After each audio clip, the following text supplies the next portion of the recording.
Let me start by saying the unbearable suffering in Gaza is a scar on our collective conscience. It's completely unacceptable that innocent Palestinians, including children, continue to be killed. That there's still a humanitarian crisis with too little aid getting in, and that the Israeli military continues to expand the area it controls in Gaza.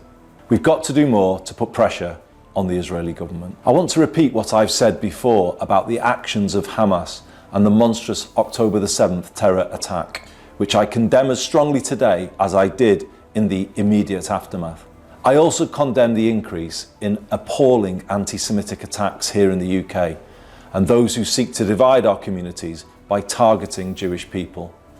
Following the Heaton Park synagogue attack in Manchester, I felt firsthand the anxiety in our Jewish community and the very real threat they face. This is unacceptable, and we must continue to stamp out anti-Semitism across the UK. We must also be clear in our criticism of what has happened in Gaza. I know many people feel that at the start of Israel's military action in Gaza, my party didn't get it right, and I am sorry about that. The response has too often not been good enough. We need to do better. Yes, we have taken some important steps. These include recognising the Palestinian state, placing sanctions on Israeli ministers and imposing waves of sanctions on violent settlers and the organisations that support them. I also fully support the restrictions on arms licences to make sure that no British bombs or bullets can be used by the IDF in Gaza or in the West Bank. But let's be honest, the UK was too slow to call for a ceasefire, and we must now do more to strengthen our approach.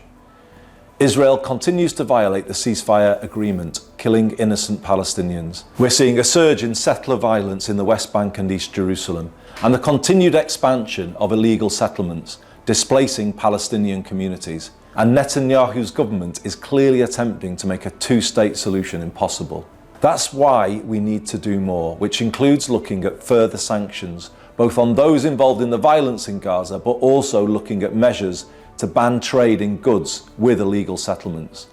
I, like many people, feel passionately about Gaza, and I will do everything I can to work with international partners to stop the suffering, to ensure the Israeli government adheres to international law, and to keep the prospect of a two-state solution alive, because this is the only way to lasting peace for both Israelis and Palestinians. I have been absolutely appalled by what I've seen and read about the destruction of Gaza. There's increasing evidence that war crimes appear to have been committed. There must be accountability for the depth of the suffering the people of Gaza have experienced. Ultimately, however, it must be for the international courts to determine, rather than politicians.